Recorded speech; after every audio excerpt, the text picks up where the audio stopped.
What is wrong with churches these days? Why do so many churches have a bad reputation? Why do churches with lots of potential sometimes fail to thrive as they should, given all the resources at their disposal? Of course, I don't mean all churches, far from it. There are a great many churches that are fine and upstanding examples in communities across North America and indeed around the world. But there is no denying it, some churches are just toxic. Hi, this is Dr. Michael Bogart with Aspect Ministries. I've been in Christian ministry since 1974, and that's a long time. In that time, I have done several different types of ministry, including various types of pastoring in at least 3 very different kinds of congregations. Not only that, but I've been well acquainted with the functioning of a number of other churches that I have partnered with in some way. In my experience, I have seen some churches do amazing things like helping hurting people and doing amazing youth work. They've improved their communities long-term in many other ways. Indeed, they've had a lasting impact on my own life, for which I'm grateful. But there's no denying it. There are a lot of toxic churches out there as well. And to tell the truth, I've been involved in some of them. I've also observed quite a few more. So what do I mean by toxic? I mean that toxic churches hurt people. They damage the reputation of Jesus Christ and his message of grace and love and truth and justice. They're toxic because they reinforce negative behavior in people and they promote attitudes that do not reflect well on the kingdom of God. So what causes churches to be toxic? How do they get that way? Well, one of the reasons is oppressive leadership. The 3rd letter of the Apostle John, verses 9 through 11, gives a snapshot of toxic Christian leadership. John writes, "I wrote to the church, but Diotrephes, who loves to be first, will not welcome us. So when I come, I will call attention to what he is doing, spreading malicious nonsense about us." Not satisfied with that, he even refuses to welcome other believers. He also stops those who want to do so and puts them out of the church. Dear friend, do not imitate what is evil, but what is good. Anyone who does what is good is from God. Anyone who does what is evil has not seen God. So Diotrephes was a toxic Christian leader. He seems to have been one of those control freaks with a cruel and callous attitude. What does that last part of the passage counsel when it says, anyone who does what is good is from God, and anyone who does what is evil has not seen God? Well, let's see if I can put it a different way. When you're confused about what to think of a Christian leader, don't go by their words. Judge them by what they actually do. What fruit do they produce? And be careful to look for the right kind of fruit. Just because a leader builds a big congregation or has a beautiful campus with buildings on it or a multifaceted ministry, they may not be producing fruit that pleases God. All it says is that they're good planners and motivators. And preaching a good sermon isn't always the best indicator either. I have personally known pastors who were excellent speakers, even known for their preaching, but who were seriously lacking in integrity and left behind them a trail of damaged and disillusioned people. So, look at their life, how they treat their family, how they treat their congregation, how they interact with people in the community, how they handle criticism.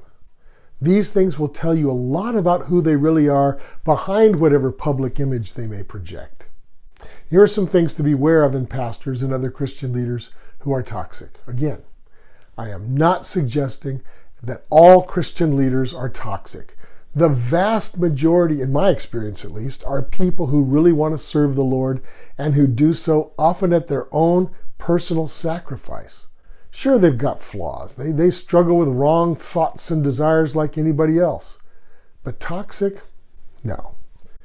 However, there are those who have really serious personality defects, including narcissistic and sometimes even psychopathic behavior that you should be aware of. Here are some things I've observed. First, they don't really care about people. To them, people are just resources. Again, you've got to get past their words. They've gotten where they are for a reason. They're very good at convincing people about all sorts of things. They may claim that they love people and are doing what is best for them. But when dealing with a toxic leader, You've got to turn the volume down and just watch what they do over a period of time. Do they work for people's growth and blessing? Or are people just there to be used in accomplishing their agenda and then discarded if they don't cooperate?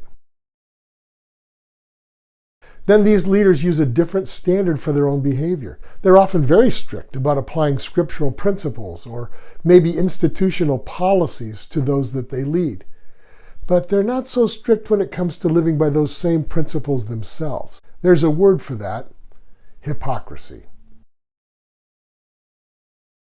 Third, they're very good at convincing you that you were wrong when you disagreed with them.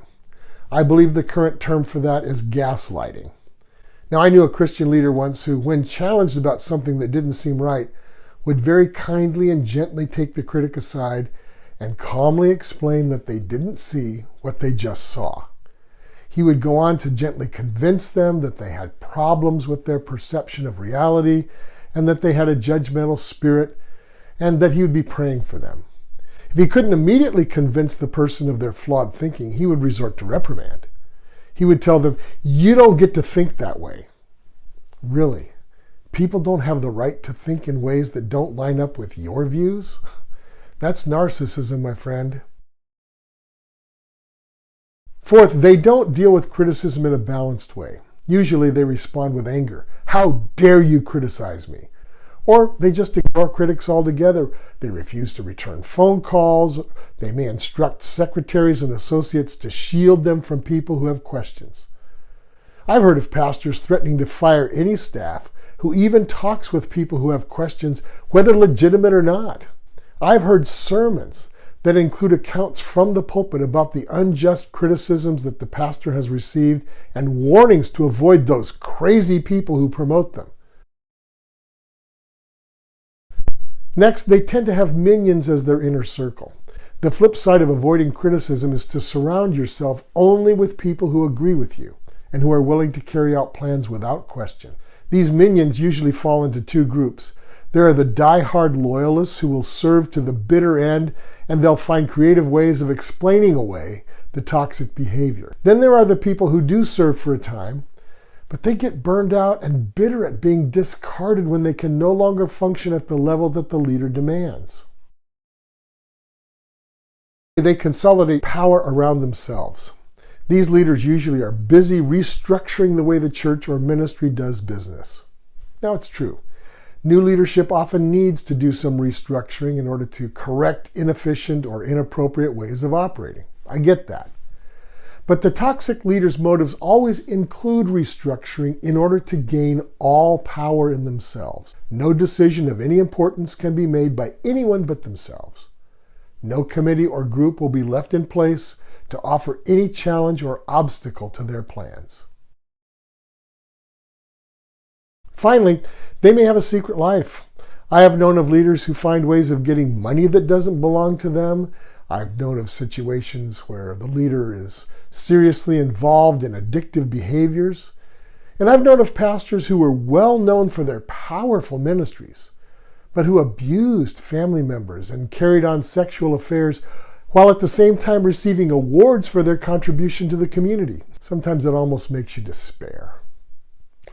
So I can't stress enough that I am not advocating that we go around looking for toxic behavior in our Christian leaders.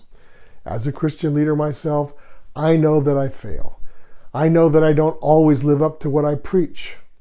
After all, where does God find leaders for his people?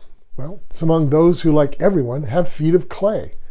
And I have deeply appreciated when people have cared enough about me, not only to point out my flaws, but to cut me some slack. Chances are very good that your pastor or Christian leader is a decent person who really does want to serve Christ and help people, flaws and all.